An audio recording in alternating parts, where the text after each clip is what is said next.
তৃণমূলেই ছিল তো।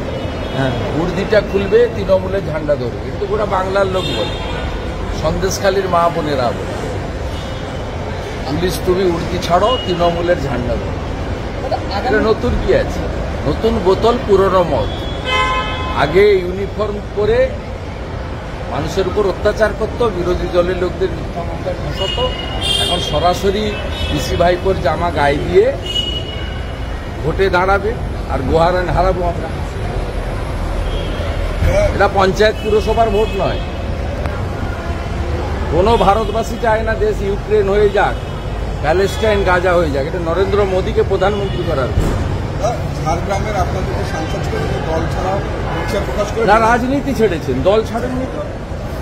তিনি একজন অরাজনৈতিক ব্যক্তিত্ব ছিলেন, আইআইটি খড়গপুরের কৃতি ছিলেন। তিনি বলেছেন আমার ব্যক্তিগত কারণে আমি রাজনৈতিক থেকে সরে গেলাম। আপনাদের কিছু চ্যানেল মিডিয়া যারা মমতা ব্যানার্জিকে রক্ষা করতে চান, তারা এইসব প্ল্যান করেন, কোনো লাভ হবে না।